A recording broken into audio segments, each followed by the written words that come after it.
हाँ जी बच्चों, कैसे हो सभी? पढ़ाई के अलावा सब मस्त। आज हमें क्या करना है? फाइनेंशियल लाइबिलिटी की अकाउंटिंग करनी है। फर्स्ट क्लास में हमने एक बार रिवाइज किया था, एक बार फिर से देख लो। फाइनेंशियल लाइबिलिटी का मतलब क्या है? Contractual obligation to deliver cash, जैसे creditors, bills payable, outstanding expense, सब क्या है? Financial liability. Provision for tax financial liability नहीं है। ऑब्लिगेशन टू डिलीवर कैश है, बट वो कॉन्ट्रेक्चुअल नहीं है, वो क्या है? Statutory. Unearned income financial liability नहीं है। अनअर्न्ड इनकम का मतलब आपने मुझे पैसा एडवांस में दे दिया, मेरा पढ़ाना बाकी है, तो मुझे कोई कैश डिलीवर नहीं करना। Contractual obligation to another deliver another financial asset, जैसे मैं डेटर देके कोई लाइबिलिटी सेटल कर दूं, कोई और अपने मतलब कोई भी और फाइनेंशियल एसेट, तो फाइनेंशियल एसेट पूरा पढ़ना पड़ेगा। तो याद है ना, फाइनेंशियल एसेट में जो जो चीजें हैं उनमें से कुछ भी देना है तो भी क्या? Financial liability. Exchange financial asset and liability as potentially unfavourable term, इसमें क्या आते हैं? ऑप्शन। फाइनेंशियल एसेट में पॉइंट छोड़ दिया था, उसमें क्या था? बस पोटेंशियली फेवरेबल टर्म था। तो इसमें क्या आते हैं? ऑप्शन। ऑप्शन में क्या होता है? हम अपनी फेवरेबल टर्म पर एसेट लाइबिलिटीज क्या करते हैं? एक्सचेंज। तो मैंने उस समय छोड़ दिया था, मैंने कहा ये बाद में आ जाएगा। बस फाइनेंशियल एसेट है तो इधर क्या है? Favourable. Deliver on shares, separate chart, इसको समझना। लोन टेकन फाइनेंशियल लाइबिलिटी है। रिडीमेबल प्रेफरेंस शेयर, नाम भले क्या है प्रेफरेंस शेयर, छोटी क्लासों में आप इक्विटी लिखते थे, लेकिन अगर रिडीमेबल है, पैसा वापस देना है, तो क्या? Financial liability. Financial guarantee contract, इसके ऊपर क्वेश्चन करेंगे, ये भी क्या है? Financial liability. फाइनेंशियल गारंटी का मतलब ये समझ लो कि कोई प्रोडक्ट की गारंटी नहीं है। इसने लोन लिया है, मैंने गारंटी दी है। जनरली होल्डिंग किसकी देगी? सब्सिडरी की, अदरवाइज हम किसी की गारंटी क्यों देंगे? तो वो क्या है? Financial liability.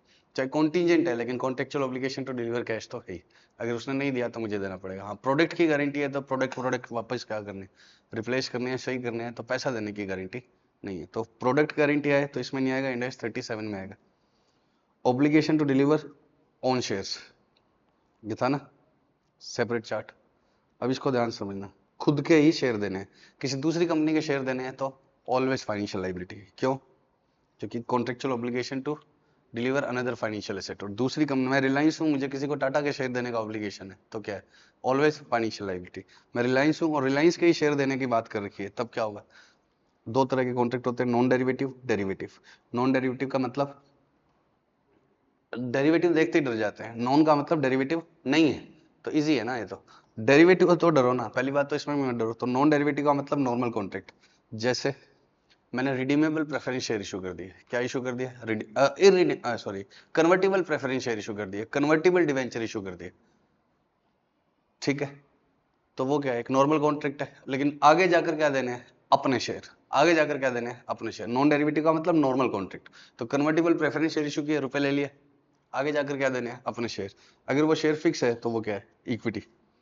और वेरिएबल है तो क्या है? लाइबिलिटी।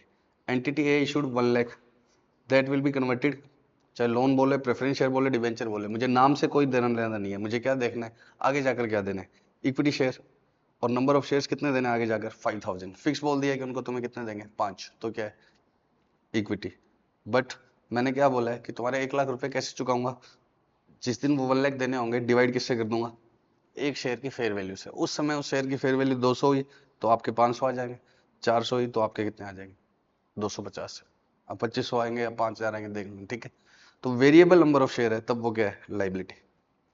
तो अगर मैंने रिडीमेबल प्रेफरेंस शेयर इशू किए, रिडीमेबल डिवेंचर इशू किए, जब पैसा ही वापस देना है, रिडीमेबल मतलब रुपए ही वापस देने हैं, तो क्या है? Financial liability. अगर कौन से दिए?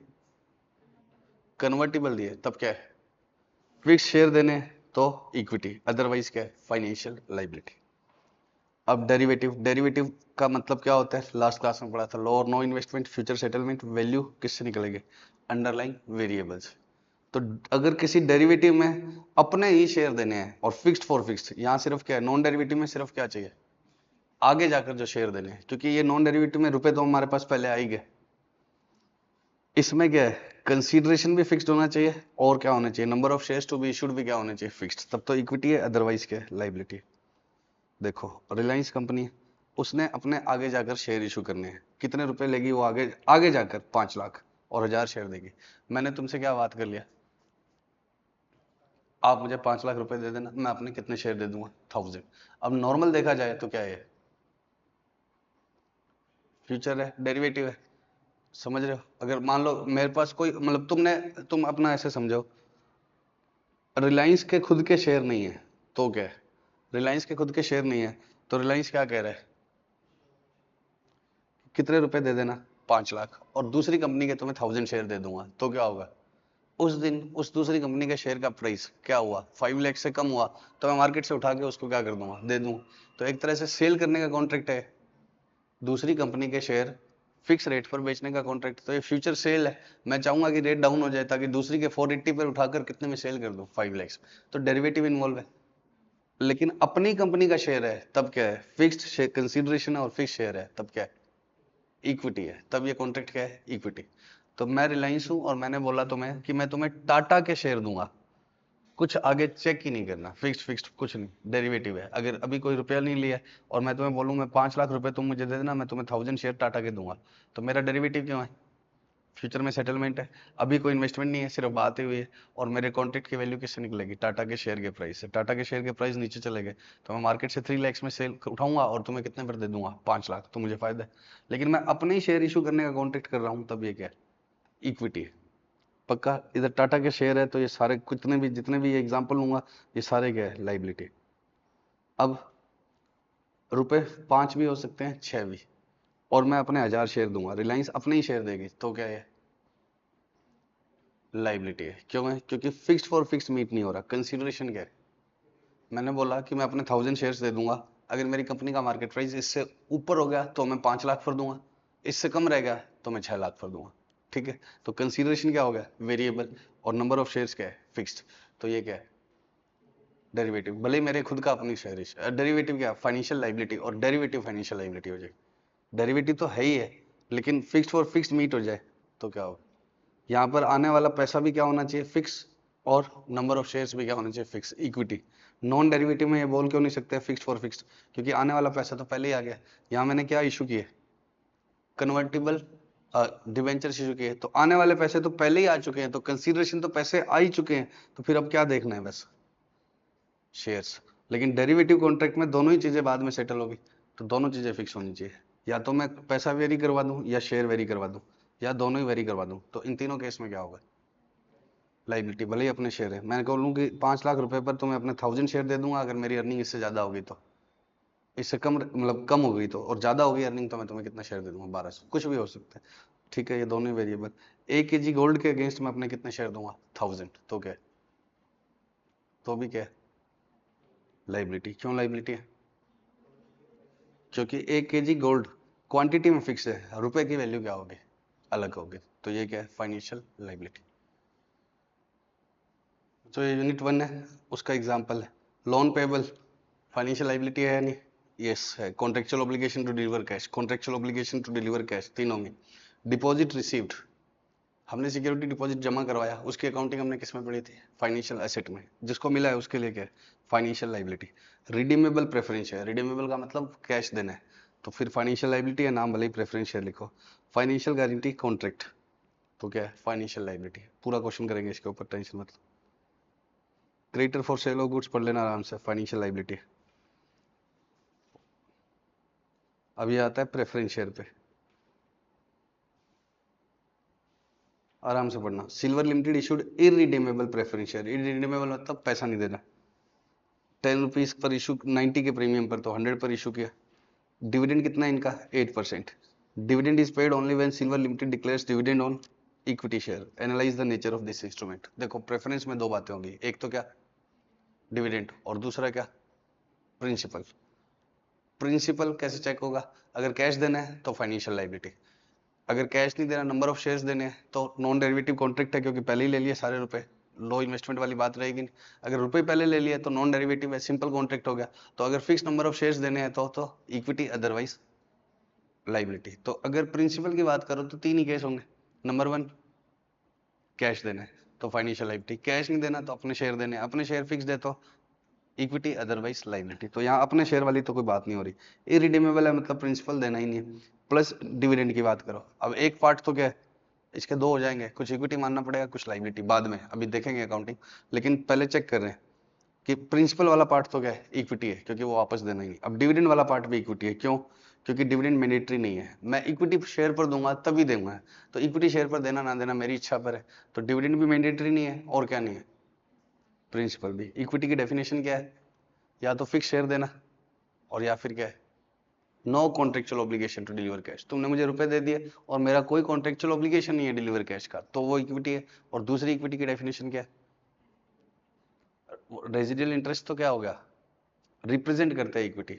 अब तुमने मुझे रुपए दिए, मुझे ये वापस नहीं देने हैं, तो मैं एंट्री क्या डालूंगा, cash to equity, no contractual obligation to deliver cash. और दूसरा इक्विटी कब बोलता है, जब मुझे अपने शेयर देने हैं, बट क्या है, नॉन डेरिवेटिव कॉन्ट्रैक्ट है तो फिक्स नंबर ऑफ शेयर देने हैं, डेरिवेटिव है तो fix for fixed.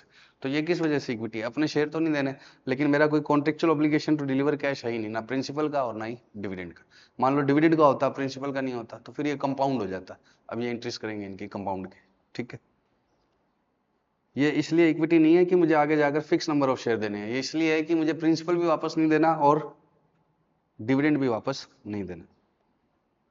Next, compulsory convertible है, इस बार क्या है, शेयर देने, ठीक है। और शेयर कितने हैं, 1, एक के बदले में एक, तो फिक्स्ड शेयर देने हैं। अब डिविडेंड की बात करो, 12% है और वो कब देना है, मेरे डिस्क्रिप्शन पर है। तो डिविडेंड इक्विटी क्यों है, दोनों ही केस में डिविडेंड क्या है, मेरी इच्छा पर है। इसमें तो सीधा ही मेरी इच्छा पर है, उसमें क्या लिखा है, इक्विटी को दूं तो दूं, तो इक्विटी को देना मेरी इच्छा पर है। तो डिविडेंड वाला पार्ट दोनों ही केस में इक्विटी हो गया, ऑब्लिगेशन नहीं है। और प्रिंसिपल वाला पार्ट दोनों केस में इक्विटी है, बट पिछले केस में इक्विटी क्यों है, contractual obligation to deliver cash नहीं है। यहाँ क्या है, कॉन्ट्रेक्चुअल ऑब्लिगेशन टू डिलीवर अपना इक्विटी शेयर और जो फिक्स्ड है। और नॉन डेरिवेटिव क्यों है, क्योंकि प्रेफरेंस शेयर अभी ऐसा होता कि आगे जाकर इतने रुपए लूंगा और इतने शेयर दूंगा, तब डेरिवेटिव होता। यहाँ तो मैंने अभी सारे रुपए ले लिए, तो लो इन्वेस्टमेंट वाली बात सामने वाले के पॉइंट ऑफ व्यू से नहीं है, तो डेरिवेटिव नहीं रहा। 10 लाख रुपए लिए और उसके बाद में certain number of equity share दूंगा जिनकी वैल्यू किसके बराबर हो जाए, 10 लाख, और फेयर वैल्यू को डिवाइड करूंगा। तो 10 लाख को किससे डिवाइड करूंगा, उस समय की फेयर वैल्यू से, इतने इक्विटी शेयर दूंगा। तो आगे जाकर क्या देने, variable number of equity share, तो ये क्या है, लाइबिलिटी। और इसमें एक लाइन लिखना कि हम अपने इक्विटी शेयर को कैसे यूज कर रहे हैं, करेंसी की तरह से। करेंसी का मतलब रुपए की तरह से। एक शेयर 500 का है तो ज्यादा दूंगा, एक शेयर 200 का है, सॉरी 600 का है, तो नंबर ऑफ शेयर्स क्या कर दूंगा, कम। तो ऐसे लिख देना कि हम अपने शेयर को करेंसी की तरह से यूज कर रहे हैं। पक्का। हाँ बच्चों, अब हम क्या स्टार्ट कर रहे हैं, फाइनेंशियल लाइबिलिटी की अकाउंटिंग। 1 लाख डिवेंचर मैंने इशू किया है 8% पे, मेरे लिए लाइबिलिटी है। अब आप डिवेंचर बोल दो, प्रेफरेंस शेयर बोल दो, उससे कोई फर्क नहीं पड़ता, हमें करेक्टरिस्टिक देखना पड़ेगा। आगे इंटरेस्ट कितना है, 888, और कंपलसरी क्या है, कन्वर्टिबल। अब मैं आगे जाकर क्या दे रहा हूँ, शेयर, ठीक है। और जब जब मैं कुछ ना लिखूं तो इसका मतलब फिक्स नंबर ऑफ शेयर है एक बार, ठीक है। वेरिएबल होगा बाद में देखेंगे, तो वेरिएबल में क्या बनेगा, दोनों ही चीजें, मतलब एक बार फिक्स नंबर ऑफ शेयर है, बाद में बताता हूँ वेरिएबल में क्या होगा। मार्केट रेट कितनी है, 10। मुझे क्या क्या वापस देना है, 8888 देना है। प्रिंसिपल देना है क्या वापस, नहीं। तो और फिक्स नंबर ऑफ शेयर देने हैं, तो वो पार्ट तो इक्विटी है, तो मैं 888 की क्या निकालूंगा, पीवी कितना आ गया, 19894, 10% रेट। बैंक में क्या आया, 1 लाख। इतना पार्ट तो क्या लिखूंगा, लाइबिलिटी, फाइनेंशियल लाइबिलिटी। डिवेंचर का डेट पोर्शन और डिवेंचर का इक्विटी वाला पोर्शन, ये किस में जाएगा, सीधा statement of change in equity.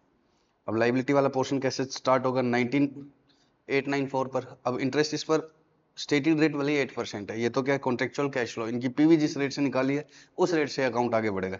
तो 10% इंटरेस्ट लगाया, फिर 8000 पे कर दिया, बचे हुए पर 10% इंटरेस्ट लगाया, 8000 पे कर दिया, ठीक है। अब इसमें और उसमें क्या चेंज है, कन्वर्टेबल किसके ऑप्शन पर है, होल्डर के ऑप्शन पर। कन्वर्जन किसके ऑप्शन पर है, तो मैं अपनी मर्जी से तो शेयर नहीं दूंगा, हो सकता है वो क्या ले ले, कैश ले ले। तो इसलिए 1 लाख को भी क्या लेना पड़ेगा, पीवी में। तो कंपलसरी कन्वर्टिबल हो तो क्या करना है, सिर्फ प्रिंसिपल। तो इसको क्या बोलते हैं, कंपाउंड फाइनेंशियल इंस्ट्रूमेंट, एक पार्ट लाइबिलिटी और एक पार्ट। अब प्रेफरेंस शेयर और डिविडेंड कंपलसरी है, और प्रिंसिपल क्या है, डिविडेंड तो कंपलसरी देना ही देना है, और प्रिंसिपल क्या है, शेयर में कन्वर्ट हो जाएगा, तो यही अकाउंटिंग होगी, ठीक है। प्रेफरेंस बोलो चाहे इक्विटी। अब यहाँ 888 ये देना है, और ऑप्शन के ऊपर है, किसके ऊपर है, डिवेंचर होल्डर के, तो उसका ऑप्शन है, तो मुझे ये लेना ही लेना है, पक्का। तो इसको पीवी में लेना है। अब आगे इसको 10% से आगे बढ़ा देंगे, ठीक है, और इक्विटी वाला पोर्शन अलग पड़ा रहेगा। नोमेनक्लेचर रेलेवेंट नहीं है। अगर आउटफ्लो अवॉइडेबल है तब तो क्या है, इक्विटी। आउटफ्लो अवॉइडेबल नहीं है तब क्या है, डेट। तो उसके पास ऑप्शन है, तो मेरे हाथ में तो नहीं ना अवॉइडेबल।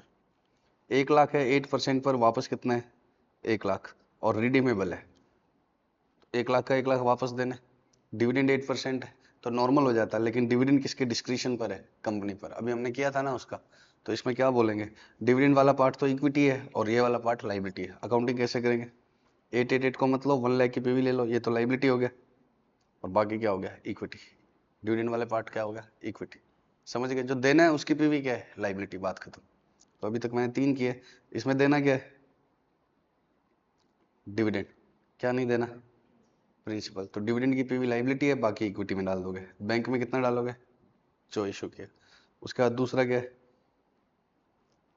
इसमें दोनों ही चीजों को क्यों लाइबिलिटी माना, क्योंकि उसके पास ऑप्शन है तो मेरे हाथ में अवेलेबल नहीं है। इक्विटी कब माना,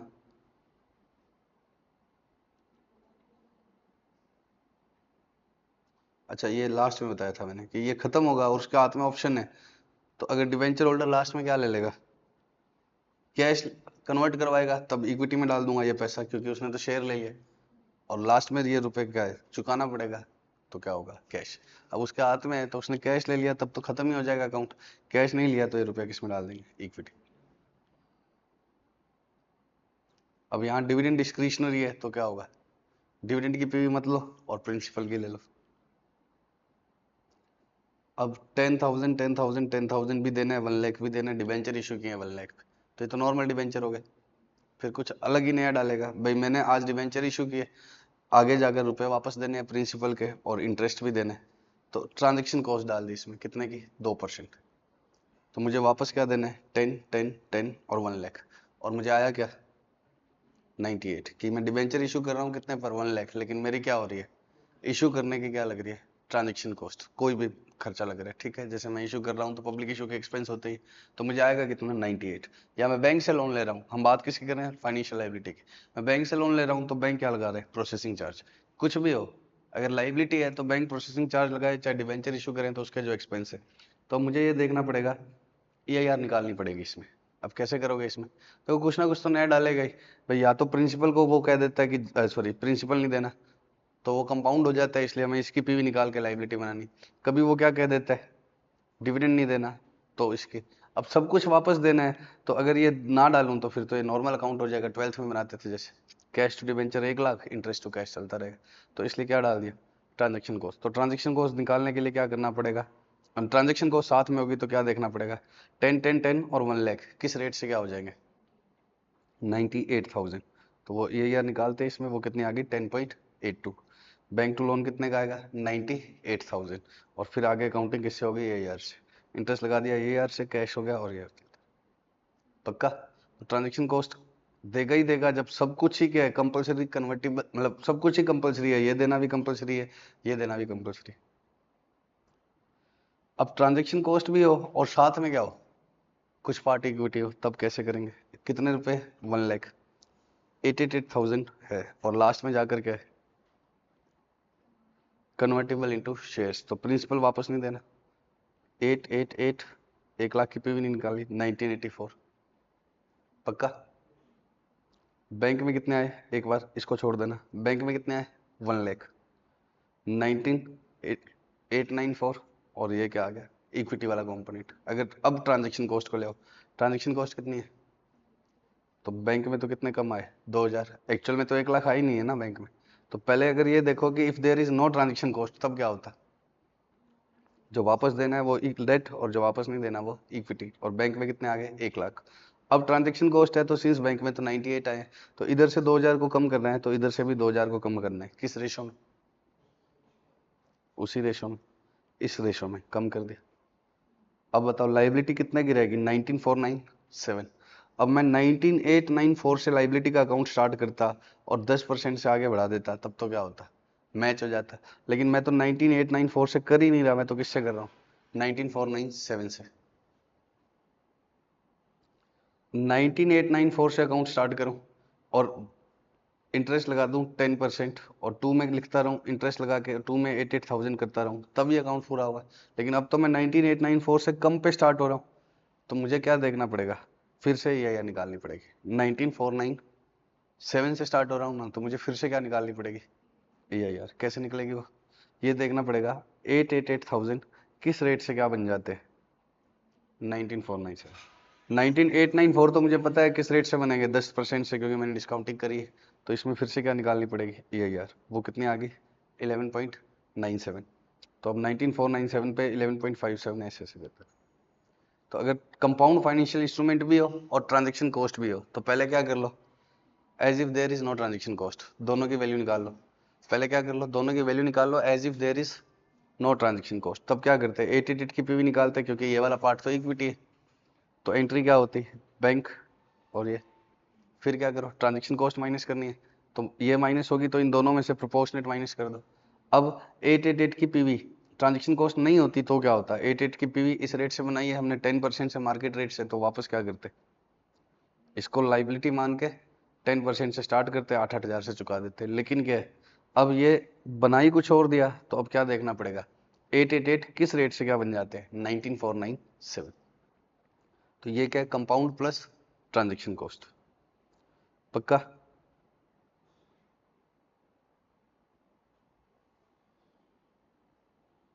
ये एक नीचे मैंने समरी बनाई है।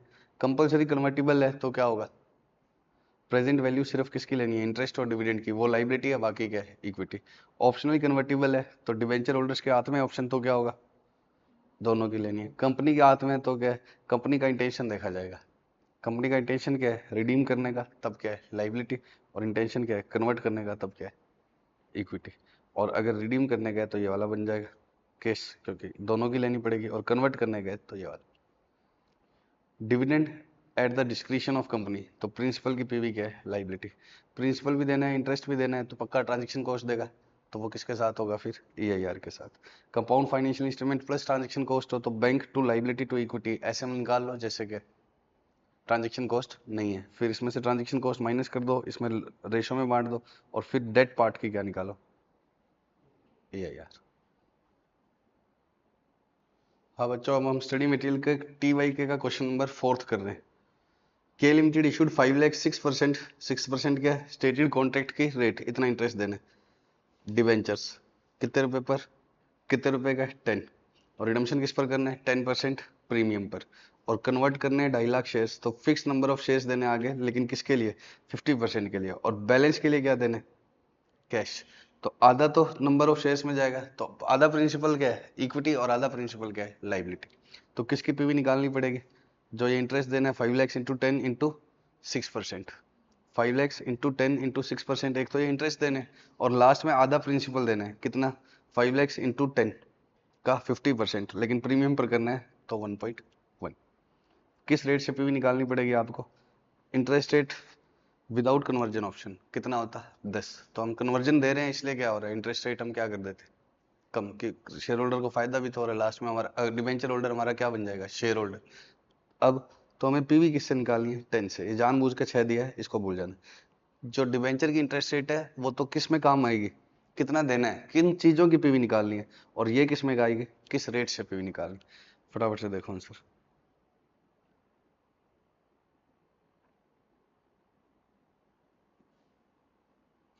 5 लैक्स का 50% इंटू 1.1, 10% वाले की चौथे साल की पीवी ले ली।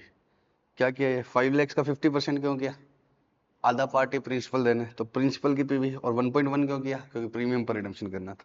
और हर साल कितना देने, ये 5 लैक्स नहीं है, 50 लैक्स जो भी है, ठीक है। 50 लैक्स का इंटरेस्ट कितना देना है, 6%, 3 लाख। और ये क्यूमुलेटिव फैक्टर से मल्टीप्लाई कर दिया, तो ये किस सीधा कौन से सालों के आगे, चारों साल के। तो ये वाला पार्ट क्या आ गया, डेट कॉम्पोनेंट, और बाकी क्या आ गया, इक्विटी कॉम्पोनेंट। तो इक्विटी और लाइबिलिटी। पक्का? अब आओ किस पर, फिफ्थ पर, सिक्स्थ पर, फिफ्थ तो कर लिया गया, नहीं फोर्थ क्या है, फिफ्थ पर आओ। 8% कन्वर्टिबल लोन है, कन्वर्टिबल है, कुछ नहीं लिखा होगा तो ऑप्शन किसके पास होगा, होल्डर के पास। ऑल्टरनेटिवली कन्वर्ट कर सकते हैं। अब ऑल्टरनेटिवली का मतलब क्या है, कोई ऑप्शन है, और किसके पास है, होल्डर के पास। तो प्रिंसिपल की भी क्या निकालनी पड़ेगी, पीवी। 6 लैक्स का 8%, 48,000 तो देना ही है, प्लस होल्डर का ऑप्शन है तो 6 लाख ये भी देना है। किस रेट से पीवी निकालनी पड़ेगी, 10%, क्योंकि कन्वर्जन ऑप्शन के बिना हम रेट कितना लेते हैं, 10। प्रेजेंट वैल्यू ऑफ, ये आ गई, तो ये काम किया है 10%। पक्का? बोलो, कर लोगे ना। 6 लैक्स की भी पीवी निकालनी पड़ेगी 10% की। अब कंपनी ने क्या करा, इस बार कितना इंटरेस्ट डेबिट कर दिया है, 48,000। कितना इंटरेस्ट P&L में डेबिट कर दिया है, 48 फाइनेंस कॉस्ट। अब देखो कैसे होगा।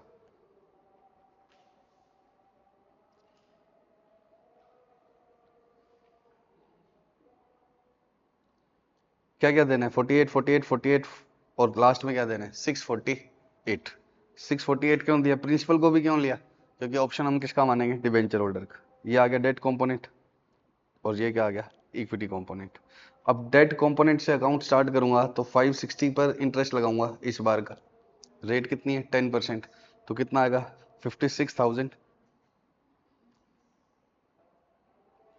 इसने क्या बोल दिया, राउंड ऑफ कर कर आके डेट कंपोनेंट इतना ही कर लिया, एक्चुअल में कितना आता 56016। ठीक है, और इतना ऑलरेडी चार्ज कर दिया तो बाकी एक्स्ट्रा और चार्ज करना पड़ेगा। तो फाइनेंस कॉस्ट उसने तो कितनी कर दी 48, कैसे कर दी, जो आप इंटर में करते थे वैसे मान लिया उसने तो 6 लाख का 8%।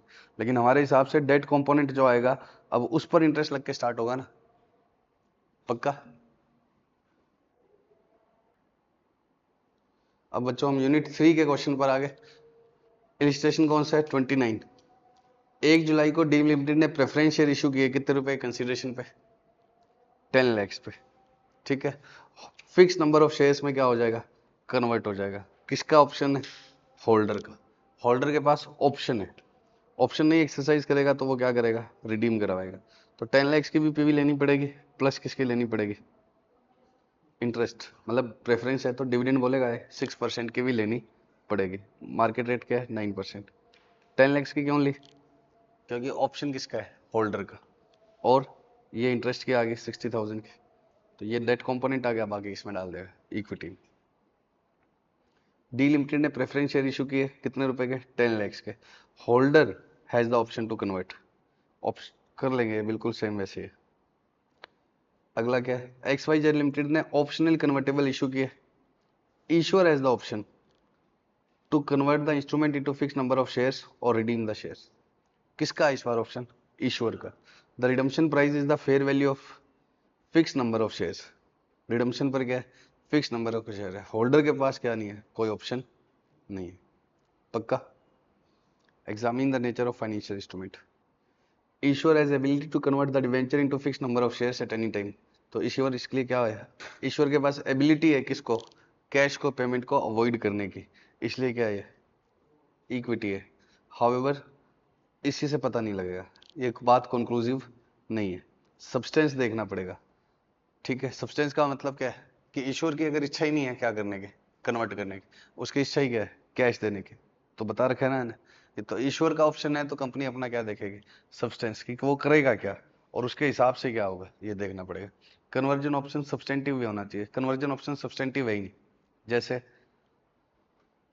वापस कितने रुपए देने हैं, अमाउंट लिखी नहीं है, मान लो 50 लाख की डिवेंचर है, तो 50 लाख रुपए क्या है, मेरा ऑप्शन है या तो मैं 50 लाख रुपए दे दूं या शेयर दे दूं, और शेयर की वैल्यू 2 करोड़ आती है, तो मैं फिर क्या करूंगा, कैश ही दूंगा। तो कन्वर्जन ऑप्शन सब्सटेंटिव नहीं है, तो फिर ये लाइबिलिटी मानना पड़ेगा। ऐसा नहीं है कि ईश्वर का ऑप्शन हो गया तो इक्विटी है, मेरी इच्छा थोड़ी, मेरी इच्छा पर है, लेकिन क्या है, अगर सब्सटेंटिव भी, तो अगर शेयर वाला प्राइस बहुत ज्यादा है तो पक्की बात है कि क्या मैं दूंगा, कैश ही दूँ। शेयर तो पब्लिक को इशू करके कैश ले लूंगा, इनको 1 करोड़ के शेयर दूं, बजाय पब्लिक में 1 करोड़ के शेयर इशू करके इनको कितना दे दूं, 50 लाख। तो वो सब चेक करके बनेगा। Illustration 32, amortisation schedule of debt instrument is as follows. ये कौन से स्टार्ट हो रहा है, इलिस्ट्रेशन 29 से। एक बार देख लो, अभी किया ना हमने। 29 में क्या है, 10 लाख है, और किसके पास ऑप्शन है, होल्डर के पास। तो हमने किसकी पीवी निकाली थी, प्रिंसिपल की भी और किसकी भी, इंटरेस्ट की भी। तो ये प्रिंसिपल था और ये इंटरेस्ट था। पीवी कितनी आई थी 924061, और बाकी किस में चला गया, इक्विटी में। तो 924061 क्या माना जाएगा, लाइबिलिटी माना जाएगा। तो ये इसने खुद ही बना दिया अकाउंट क्वेश्चन में, ये तुमसे ऐसे नहीं देगा क्वेश्चन में, तुम्हें बनवाएगा 924061। फिर बाय साइड में क्या लगेगा, इंटरेस्ट, टू साइड में कैश कितना आएगा, क्योंकि नॉर्मल रेट तो कितनी थी 6% थी ना, तो कॉन्ट्रेक्चुअल कैश फ्लो तो यही है, पक्का। फिर बैलेंस ये रह जाएगा, फिर बाय साइड में इंटरेस्ट आएगा, टू कैश आएगा, बैलेंस ये रह जाएगा, फिर बाय साइड में इंटरेस्ट आएगा, 10/8 पूरा हो जाएगा, तो ये। लेकिन अब कंपनी ने क्या कर दिया, रिडम्पशन कर दिया। कंपनी ने क्या कर दिया, 11 लाख रुपए का कंपनी के पास ऑप्शन था। क्या ऑप्शन था, 11 लाख रुपए पर 30 जून को देने का, और उसने ऑप्शन एक्सरसाइज कर लिया। कब एक्सरसाइज कर दिया? 30 जून 3, मतलब 1 साल पहले। ठीक है, और इस दिन कंपनी नया डिवेंचर इशू करती तो कितने पर आ जाता? 5%। अब देखो, अगर अभी तक हमने क्या किया है, लास्ट तक क्या किया है, लेकर गए हैं अकाउंट को, लास्ट तक लेकर जाते हैं तो क्या होता है, बराबर हो जाता है। लेकिन बीच में ही कंपनी प्रीपे कर दे, तब कैसे अकाउंटिंग होगी ये देख ले। बैलेंस बीडी कितना आएगा? 924061। इंटरेस्ट कितना आएगा? कैश कितना आएगा? 60,000। बैलेंस कितना रहेगा? 947266। अगले साल ये वाली अमाउंट, इंटरेस्ट कितना आएगा? 85250। कैश कितने का? और सीडी कितने का? 972476। ये तो ऐसे लिख रहा हूं। ठीक, अब कंपनी ने इसको पहले ही पे कर दिया, और कितने रुपए दे दिए? 11 लैक्स। कितने रुपए दे दिए? 11 लैक्स। अब आपको अकाउंटिंग करनी है। अब आप ये देखो कि इस कॉन्ट्रैक्ट की अब फेयर वैल्यू क्या थी, कंपनी का देना क्या बच गया था इस कॉन्ट्रैक्ट में। अब अगले साल का 60,000 प्लस प्रिंसिपल 10 लाख, 1 साल बाद का रह गया था बस सिर्फ। तो अगर आप बीच में ब्रेक पे करते हैं तो इसमें तो 1 साल का ही है, आगे जितने रह गए उनकी पीवी निकाल लो। अगर ओरिजिनल रेट से निकालोगे तब तो यही आएगी जो ओरिजिनल रेट से हमने निकाली थी, लेकिन अब की रेट निकालोगे तो अलग आएगी। तो अब की रेट क्वेश्चन दे रहा है 5%, तो जो आगे कैश फ्लो रह गए, एक तो 10 लाख रह गया, ये रह गया, उसकी पीवी निकाल लो। तो इतना तो तुम्हें लाइबिलिटी का देना पड़ता, इतना तुम्हें किसका देना ही पड़ता? लाइबिलिटी का। तो लाइबिलिटी का कितना दिया है तुमने? 10,09,523, जिसकी कैरिंग अमाउंट कितनी है आपके? 972,426। ये तो किस में चला जाएगा? P and L. क्योंकि लाइबिलिटी की फेयर वैल्यू ज्यादा थी, आपने बीच में डिस्चार्ज किया है, तो लाइबिलिटी के पैसे दिए हैं, तो वो क्या है? P and L. अब बाकी जो 11 लाख दिया है, आपने दिया तो 11 लाख, तो बाकी जो एक्स्ट्रा दिया है वो कितना है? 9477। वो किसका दिया है? इक्विटी का। आने पर एक्स्ट्रा रुपया किसमें डाला था? इक्विटी में। तो जाने पर भी एक्स्ट्रा जो फालतू दिया वो किसका दिया होगा? इक्विटी का। तो इतना पैसा तो किसमें चार्ज होगा? इक्विटी में। तो अब ये कैसे लिखते हैं? आपको प्रेजेंट तो ऐसे ही करना पड़ेगा, पहले लाइबिलिटी की अब की फेयर वैल्यू निकालो। अब की फेयर वैल्यू कैसे निकलेगी? आगे जो कैश फ्लो रह गए चुकाने आपके, उनकी क्या निकालो? प्रेजेंट वैल्यू, करंट रेट्स, और जो दिया है उन दोनों का डिफरेंस तो है इक्विटी। अब लाइबिलिटी की अब की फेयर वैल्यू और अब की कैरिंग अमाउंट से जो ऊपर दिया है वो किसमें चला जाएगा? P and L. ठीक है, और बाकी पोर्शन किससे चार्ज होगा? इक्विटी। तो ये तो statement of change in equity में चार्ज होगा, और इसका और कैरिंग अमाउंट का डिफरेंस किस में जाएगा? P and L. ये बच्चों कॉम्प्रिहेंसिव का कौन सा है? Illustration 6th। एबीसी कंपनी ने 10,000 compulsory cumulative convertible preference share है। क्यूमुलेटिव को एक बार छोड़ो, कंपलसरी कन्वर्टिबल है मतलब प्रिंसिपल नहीं देना। ठीक है, अब कन्वर्जन किस में होगा? फिक्स नंबर ऑफ शेयर्स, तो ये क्या है? इक्विटी, प्रिंसिपल वाला पार्ट। और रेट ऑफ डिविडेंड कितनी है? 10%। और क्यूमुलेटिव है, डिविडेंड के बारे में ऐसा कहीं नहीं लिखा हुआ है कि डिस्क्रिशनरी है, तो डिविडेंड वाला पार्ट क्या है? लाइबिलिटी। ठीक है, मार्केट रेट ऑफ इंटरेस्ट कितनी है? 15%। हम डिविडेंड कितना दे रहे हैं? 10%। ट्रांजेक्शन कॉस्ट कितना है? 2%। तो पहले बताओ लाइबिलिटी क्या है? डिविडेंड वाला पार्ट। कितने टाइम के बाद? 5। तो पहले 5 डिविडेंड किसने क्या निकाल ली? पीवी। वो क्या आ गई? लाइबिलिटी। टोटल प्रोसीड्स इतनी है, तो बाकी क्या आ गई? इक्विटी। लेकिन इसमें साथ में क्या है? ट्रांजेक्शन कॉस्ट कितने की? 2%। तो नॉर्मल एंट्री तो क्या डलती? ये लाइबिलिटी में आ जाता, ये क्रेडिट हो गए, bank to liability to equity, bank debit हो जाता है इतने से। लेकिन इसमें ट्रांजेक्शन कॉस्ट है, तो बैंक में से 2% कम होगा, तो जितना भी है ट्रांजेक्शन कॉस्ट कितना है? 2% ही है क्या? कहाँ है 2%? ये रहा। तो ट्रांजेक्शन कॉस्ट कितनी लग जाएगी? 30,000। तो 30,000 को इस रेशो में बांट दिया, तो अब क्या आएगा? लाइबिलिटी की अमाउंट ये आएगी। अब इस लाइबिलिटी को इस रेट से रिकॉर्ड करो। किस रेट से? इस अमाउंट से रिकॉर्ड करो, तो वो आगे बढ़ जाएगी वापस किस रेट से? 15% से डिस्काउंट किया तो 15% से, और पूरा बन जाएगा वो चार्ट। लेकिन आप इससे कर नहीं रहे, आप तो किससे कर रहे हो? थोड़े कम से। तो फिर क्या चाहिए? ये यार क्या देखना पड़ेगा? ये कैश लॉस किस रेट से ये बन जाते हैं, जो क्वेश्चन ने दे ही रखी है 15.86। तो वापस से क्या करना पड़ेगा? इस रेट से इस लाइबिलिटी को आगे बढ़ाना पड़ेगा।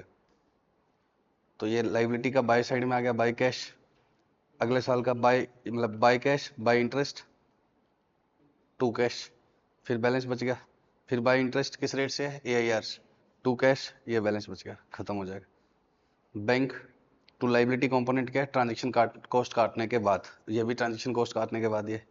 अब पूरी एंट्रीज पूछी है तो पहले साल का इंटरेस्ट कितना आएगा, ये तो interest to financial liability, financial liability to bank, फिर interest to financial liability, financial liability to bank. हाँ बच्चों, अब आगे सुनो, फाइनेंशियल लाइबिलिटी की अकाउंटिंग कैसे होती है।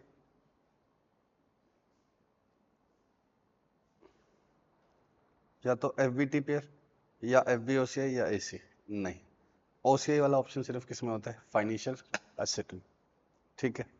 FVTPL होगी या अमोर्टाइज कॉस्ट होगी। FVTPL कब होती है, जब हेल्ड फॉर ट्रेडिंग हो, जैसे फ्यूचर में फाइनेंशियल लाइबिलिटी बनती थी, फ्यूचर ऑप्शंस में फाइनेंशियल लाइबिलिटी बनती थी, और अकाउंटिंग मिसमैच एलिमिनेट करने के लिए।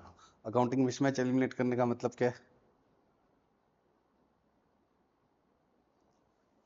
एक एंटिटी ने फिक्स रेट एसेट खरीदी, मतलब फाइनेंशियल एसेट है। फिक्स रेट का मतलब जिसका मतलब शेयर टाइप का नहीं है, डिवेंचर टाइप का, खरीदा, और उसको फाइनेंस भी कहां से किया, फिक्स रेट डिवेंचर से। मैंने डिवेंचर इशू करके, फाइनेंशियल लायबिलिटी इशू करके क्या किया, फाइनेंशियल एसेट खरीदी। अब मैं इस पर FVTPL लगा दूं, इस पर अमोर्टाइज कॉस्ट लगा दूं, तो मिसमैच हो जाएगा, समझ रहे हो ना। इसको लेकर ही आगे क्या खरीदी है, आगे खरीदी है, और इसको करा भी क्यों है, ताकि opposite change in fair value, ताकि क्या हो जाए, ऑफसेट हो जाए। इंटरेस्ट रेट डाउन होगी तो क्या होगा, असेट की वैल्यू डाउन हो जाएगी, कम इंटरेस्ट दिलाएगी वो, तो उधर से क्या होगा, लाइबिलिटी की वैल्यू क्या हो जाएगी, ज्यादा। तो अगर इस पर अगर FVTPL लगा रहे हो, ऐसे नहीं है कि इस पर FVTPL हमेशा ही लगा सकते हो, इस पर आप चाहो तो अमोर्टाइज कॉस्ट लगाओ, अगर आपको थोड़े समय होल्ड करके आगे बेचने गए तो क्या लगाओ, FVOCI। लेकिन अगर ऐसा नहीं है तो फिर क्या है, इस पर क्या लगा रहे हो, FVTPL, और इधर अमोर्टाइज कॉस्ट लगाओगे तो गलत हो जाएगा। तो अकाउंटिंग मिसमैच को एलिमिनेट करने के लिए it may be appropriate to classify the entire group of, ये पक्का। तो अकाउंटिंग मिसमैच अगर इधर रिलेटेड एसेट किस पर आ रही है, FVTPL पर, तो रिलेटेड लायबिलिटी भी, तो अकाउंटिंग मिसमैच एलिमिनेट करने के लिए, ठीक है। और तीसरा क्या होता है, कॉन्टिजेंट कंसीडरेशन जो होता है ना अमेलगमेशन में, जिसको आजकल आप क्या बोलते हो, बिजनेस कॉम्बिनेशन, वो किस पर आएगा, FVTPL पर। Contingent consideration is business combination, मतलब मैंने तुम्हारा बिजनेस खरीदा, तुमने रुपए मांगे ज्यादा, तो मैंने क्या बोला कि मैं 50 लाख और दे दूंगा, लेकिन कब, अगर तुम्हारा बिजनेस खरीदने से मेरी अर्निंग इससे क्या हो गई, ज्यादा। तो ये क्या है, कॉन्टिजेंट कंसीडरेशन। तो बिजनेस कॉम्बिनेशन में अच्छे से समझ में आएगा कि ये क्या है, कॉन्टिजेंट कंसीडरेशन। इसको इनिशियली भी किस पर लेते हैं, फेयर वैल्यू पर, और आगे भी किस पर लेते हैं, फेयर वैल्यू। तो अगर कॉन्टिजेंट कंसीडरेशन लाइबिलिटी होता है तो उस पर क्या लगाते हैं, FVTPL, पक्का। अब एक दो जगह और आएगा, वो मैं तुम्हें बाद में बता दूंगा, ठीक है, जब रिलेटेड क्वेश्चन करेंगे। अब हम क्या कर रहे हैं, इलिस्ट्रेशन 31, ये फाइनेंशियल एसेट और लाइबिलिटी वाली इकट्ठी यूनिट है, सेकंड उसके हैं। लोन अमाउंट कितने का है, 10,000, 1 अप्रैल को रेज किया, 31 मार्च 6 को, 5 साल के बाद का, रेट कितनी है, 10%, इंटरेस्ट एनुअली है, तो प्रिंसिपल भी पक्का देना है और इंटरेस्ट भी देना है, तो पक्का क्या देगा, ट्रांजेक्शन कॉस्ट, वो कितने की है, 500। तो मैं बैंक टू लोन कितने से करूँगा, 9500 से। अब EIR निकालनी पड़ेगी कि ये 10% जितने भी है, प्लस लास्ट वाला प्रिंसिपल, किस रेट से क्या बन जाएगा, 9,500। तो वो एक लोअर रेट पे ले लो, एक हायर रेट पे ले लो, ये पक्का तुम्हें क्वेश्चन में दिए होंगे, तो इंस्टीट्यूट का क्वेश्चन है इसलिए क्या, इसने खुद नहीं ले ली। एग्जाम में अगर अपनी मर्जी से रेट लेने लग गए तो सबके आंसर क्या आ जाते हैं, अलग अलग। तो वो EIR निकाल ली, और EIR से क्या कर दी, 95 लगा के accounting, by bank, by interest, to cash, balance CD, by balance BD, by interest, to cash, by balance, to balance CD, पक्का। इलिस्ट्रेशन 32 है, A लिमिटेड ने बोरिंग करी है RBFC से कितने की, RBC से 10,000 की, फिक्स रेट कितनी है, 12%, एडिशनल प्रोसेसिंग चार्जेस भी कितने हैं, 500। Repayment of loan start from 30 सितंबर, हाफ ईयरली। इंस्टॉलमेंट अमाउंट कितनी है, 2500, इंटरेस्ट रेट 12% है, और इंटरेस्ट कैसे चार्ज होगा, क्वार्टरली। अपफ्रंट फीस कितनी है, 500। तो इसमें कोई इक्विटी इक्विटी वाला सिस्टम है नहीं, क्या निकालनी पड़ेगी आपको, IRR, जो क्वेश्चन नहीं दे दी। तो अकाउंट बनाने बाय बैंक कितना आ गया 9500। अब इंटरेस्ट कैसे है, 10,000 का 12% कितना होता है 1200, और क्वार्टरली था तो टू कैश ऐसे करेंगे ना, जो ये 9500 आया उस पर AIR से इंटरेस्ट तो क्या करेंगे क्रेडिट, और डेबिट में क्या डालेंगे 300। ये तो AIR से इंटरेस्ट क्रेडिट कर दिया, डेबिट में क्या डाल दिया 300। अब जो बैलेंस बच गया 3 महीने के बाद उसके अंदर वापस से इंटरेस्ट क्रेडिट कर दिया AIR से। बोलो डेबिट में क्या किया 2800 कैसे आया, 300 का तो कॉन्ट्रेक्चुअल कैश फ्लो था, 300 300 4 बार जाएगा, प्लस क्या था रीपेमेंट कब से है हाफ ईयरली, और कितनी है 2500। तो ये सेम वैसे ही बनाओगे, इधर क्या लिखोगे बाय कैश कितना 9500, फिर बाय इंटरेस्ट 300 नहीं, इंटरेस्ट किस पर लगेगा 9500 पर AIR से, टू कैश कितना 300, टू कैश कितना 300। CD ये ईयर एंड नहीं हुआ लेकिन फिर भी बैलेंस निकाल लेना, क्यों निकाल लेना क्योंकि इधर इंटरेस्ट लगाना है फिर से, ठीक है AIR से, ठीक है क्वार्टरली है तो इसने क्या कर लिया डेज कंप्यूट करके लगा दिया, 3/12 करना चाहिए लेकिन ये डेज के हिसाब से लगा रहे, ठीक है इंटरेस्ट लगा दिया AIR से। उसके बाद में टू कैश कितना किया 2800, 28 क्यों किया 300 तो इंटरेस्ट और 2500 प्रिंसिपल। अब अगला कॉन्ट्रेक्चुअल आउटफ्लो क्या है पहले ये बताओ, इसमें पहले 300 फिर 2500 प्लस 300, जिनकी PV EIR निकाली है कि ये रुपए किस रेट से 9500 बन जाएंगे, वो इसने क्वेश्चन में दे रखा है, बट कौन से रुपए, पहले 300 3 महीने के बाद, फिर 2500 और 300 6 महीने के बाद, फिर अगली बार कितना होगा 300 नहीं होगा ना, 10,000 में से 2500 रीपे हो गया, 7500 का कितना परसेंट 12%, 3 महीनों का कितना आएगा 225।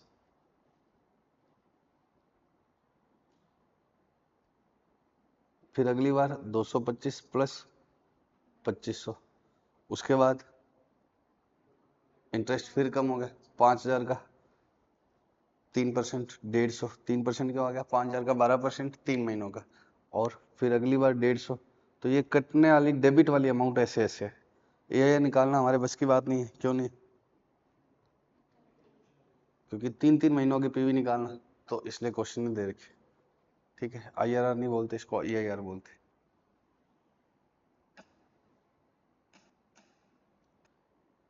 अब बच्चों हम क्या कर रहे हैं स्टार्ट, एक्सटिंग्विशमेंट कब करना है, मतलब फाइनेंशियल लायबिलिटी को बुक से रिमूव कब करना है। तो ये कहता है कि जब एक्सटिंग्विश हो जाए, एक्सटिंग्विश कब होती है जब या तो वो पे हो जाए या सामने वाले ने मना कर दिया रिलीज कर दिया, जैसे मान लो किंगफिशर का लोन स्टेट बैंक ने मना कर दिया तो किंगफिशर अपने बुक से लाइबिलिटी क्या कर देगा एलिमिनेट। तो अब हम क्या कर रहे हैं D recognition, recognition and D recognition of financial asset liability एक अलग यूनिट है आपकी, तो उस यूनिट में हम लाइबिलिटी वाला पार्ट पहले कर रहे हैं, ठीक है एसेट वाला में टाइम लगेगा, अलग से करेंगे उसका डी रिकॉग्निशन। तो लाइबिलिटी का डी रिकॉग्निशन कब करना है जब वो एक्सटिंग्विश हो जाए, एक्सटिंग्विश कब होती है जब लोन क्या हो जाए या तो पे कर दिया और या सामने वाले ने क्या कर दिया रिलीज कर दिया, रिलीज की तुम अब मत पे करो क्योंकि मैं डेट रिस्ट्रक्चरिंग मतलब माफ कर दिया। अब कुछ केसेस में ना तो माफ होता है और ना ही क्या होता है पे होता है, लेकिन क्या होता है रीस्ट्रक्चर हो जाता है। तो अब रीस्ट्रक्चरिंग की अकाउंटिंग हमें सीखनी है, अगर लोन क्या हो जाए रीस्ट्रक्चर, तो उसको देखते हैं अब हम। 1 Jan 10 को मैंने क्या लिया था लोन, 10 ईयर का बॉन्ड्स था और इंटरेस्ट रेट कितनी थी 10%, एनुअली देना था 31 दिसंबर को, और बॉन्ड रिडीम कब हो जाएगा 31 दिसंबर को 10 लाख, कोई कॉस्ट और फीस नहीं है, इफेक्टिव EIR कितनी है 10%। 1 जनवरी को क्या हुआ मॉडिफिकेशन कर लिया, क्या मॉडिफिकेशन कर लिया टर्म एक्सटेंड कर दी कब तक Y1 तक, जो ऑलरेडी कहाँ तक आती है X0 है, तो पहला साल कब पूरा होता 31/12 X0 पे ही होता, तो X9 पे खत्म हो जाता, 10 साल का था, लेकिन X9 के बाद क्या हो गया ये आगे बढ़ गया 2 साल और Y1 तक पहुंच गया, और इंटरेस्ट कितना कर दिया आप 5, 10 की बजाय कितना कर दिया 5, लेकिन प्रिंसिपल कितना कर दिया 10 लाख की बजाय 15 लाख, और लीगल चार्जेस कितने लगे 1 लाख। मार्केट रेट कितनी है इस समय 11% जब चेंज हुआ है। तो पहले तो हम 5 साल तक पहुंचेंगे, तो बाय कैश कितना लिखेंगे 10 लाख बाय इंटरेस्ट, ये तो चेंज वाले टाइम की मार्केट इंटरेस्ट रेट है।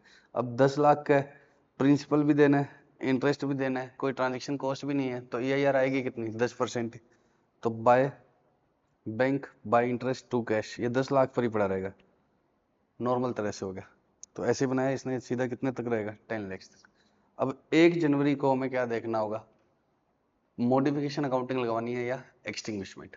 मॉडिफिकेशन अलग होती है, एक्सटिंग्विशमेंट अलग होती है। तो मॉडिफिकेशन का मतलब क्या है, पुराने लोन में थोड़ा बहुत ही चेंज है, और एक्सटिंग्विशमेंट क्या है, पुराना लोन खत्म हो गया और बिल्कुल नया लोन जनरेट हुआ है। देखने में क्या लग रहा है मॉडिफिकेशन ही है, लेकिन एक्सटिंग्विशमेंट या मॉडिफिकेशन लगाने के लिए पहले हमें चेक करना पड़ेगा। और वो कैसे चेक होता है, पहले हमें क्या देखना पड़ता है कि क्या चेंज सब्सटेंशियली चेंज हो गया, और इसके लिए क्या चेंज करना पड़ता है 10% का टेस्ट। ऐसे समझ नहीं आएगा, पहले क्या देखो, पुराने लोन की पुरानी EIR से वैल्यू क्या आ रही है, और नए कैश फ्लोज जो हो गए मॉडिफिकेशन के बाद क्या हो गए नए कैश फ्लोज, उनकी भी पुरानी रेट से ही वैल्यू क्या आ रही है। क्यों पुरानी रेट से, क्योंकि कंपैरिजन तभी पॉसिबल है जब दोनों की रेट क्या हो सेम। तो पुराने लोन की ये देखो मेरी बात सुनो, मान लो 133.1 यहाँ देने हो, तो यहाँ 3 साल पहले की वैल्यू क्या आती है 100, 110 और फिर 121 ऐसे आती है। तो मान लो सिर्फ यही देना था और 10% रेट थी, तो मेरा लोन कैसे चला होगा, बाय कैश कितना 100। अब इंटरेस्ट लगा दूं तो जो कैरिंग अमाउंट आती है वो क्या आती है, आने वाले कैश फ्लो की PV तो आती है। CD कुछ इंटरेस्ट कैश कुछ देना नहीं हो तो अगले साल इंटरेस्ट लग जाएगा 11 का, तो वापस कितना आ जाएगा 121, 121 सॉरी। तो जो कैरिंग अमाउंट पड़ी होती है वो क्या पड़ी होती है, आगे आने वाले कैश फ्लोज की PV, किससे ओरिजिनल रेट से। तो जो कैरिंग अमाउंट है वो बचे हुए कैश फ्लोज की PV तो रहती है। तो पहले आपको क्या देखना है, एग्जिस्टिंग लोन में, ध्यान सुनना बात, पहले क्या देखना है आपको, एग्जिस्टिंग लोन में जो कैश फ्लो बचे थे उनकी PV, और फिर रिवाइज कैश फ्लो जो हो गए उनकी PV सेम रेट से लेनी है। तो कौन सी रेट से लेनी है, ओरिजिनल EIR इस 11% से नहीं, पहले EIR 10 थी तो अब भी किससे 10। और फिर उनमें देखो बहुत बड़ा चेंज आ गया है नहीं, तो पहले क्या देखो ओरिजिनल कैश फ्लोज की PV, फिर क्या देखो रिवाइज कैश फ्लोज की PV, दोनों की रेट इससे ले लो। और बड़ा चेंज का मतलब 10% से ज्यादा। अगर वो चेंज है तो क्या होगा, मॉडिफिकेशन नहीं मानेंगे, क्या मानेंगे एक्सटिंग्विशमेंट पुराना खत्म करके नया लोन आ गया। और छोटा बहुत चेंज है मतलब 10% तक का, तब क्या मानेंगे मॉडिफिकेशन। तो अकाउंटिंग तो बात की बात है, पहले ये चेक करें मॉडिफिकेशन लगानी है या एक्सटिंग्विशमेंट। तो अभी सिखाऊंगा अकाउंटिंग, तो मॉडिफिकेशन कब लगानी है जब 10% तक का चेंज है, और एक्सटिंग्विशमेंट कब लगानी है जब 10% से ज्यादा चेंज है। चेंज कैसे चेक करेंगे, ओरिजिनल कैश फ्लोज की PV ओरिजिनल रेट से, जो हमारे से हमेशा हमेशा हमारी कौन सी अमाउंट होगी कैरिंग अमाउंट, फिर रिवाइज कैश फ्लोज की PV ओरिजिनल रेट से। तो अब रिवाइज कैश फ्लो क्या है बताओ, 15 लाख है और इंटरेस्ट कितना हो गया 5% इंटरेस्ट कितना है 50,000, और अब 7 साल हो गए, 5 से कितने हो गए 2 साल एक्स्ट्रा हो गए।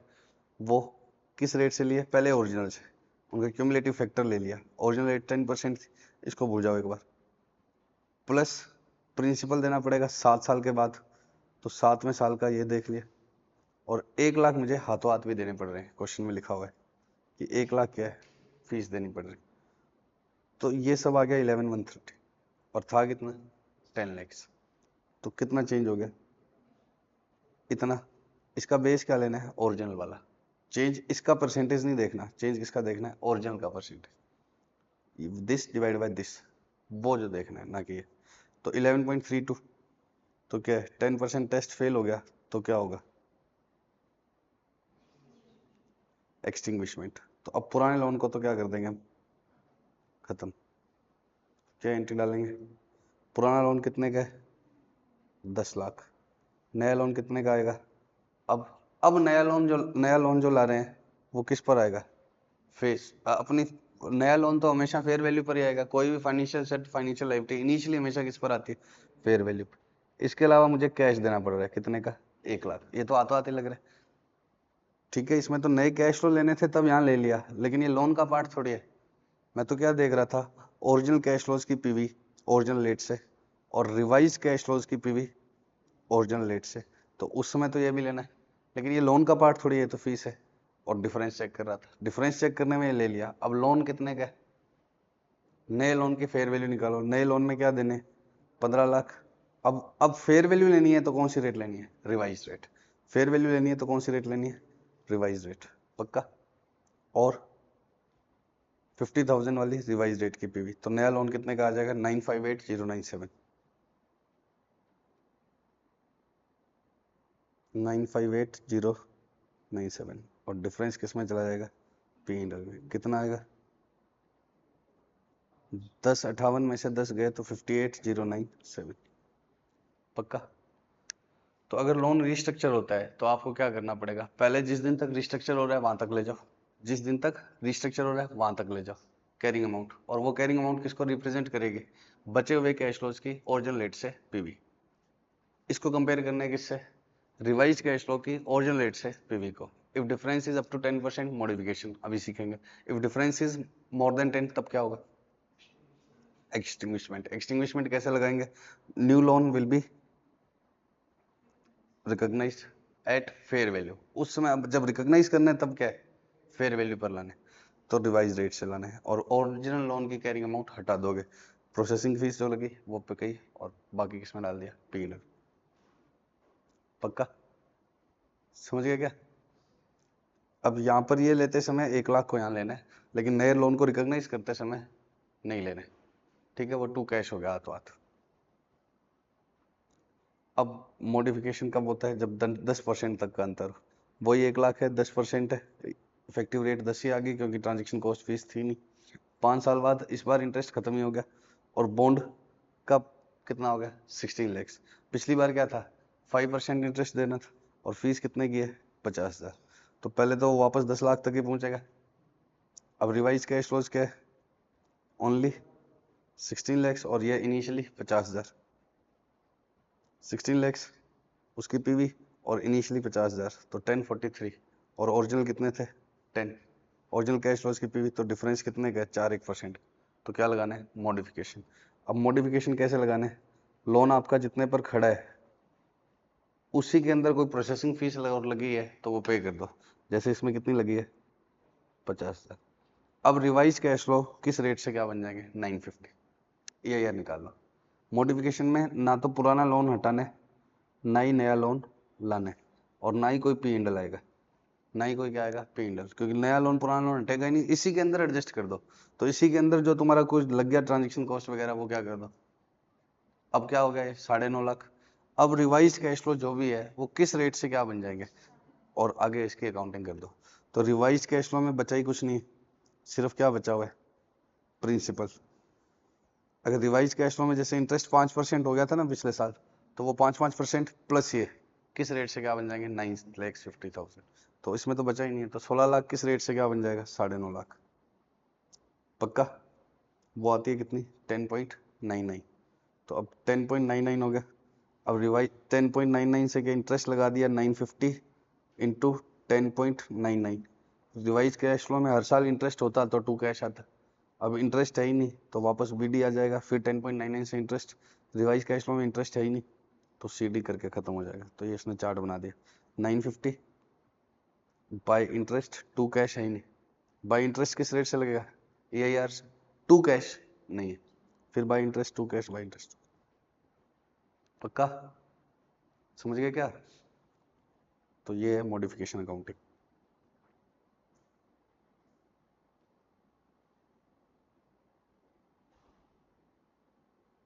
हाँ बच्चों, अब इसका एक टीवाई के में क्वेश्चन है मस्त सा, वो करवाऊंगा अगली वीडियो में। प्लस क्या कराऊंगा, फाइनेंशियल एसेट का डी रिकॉग्निशन नेक्स्ट वीडियो में। Love you so much.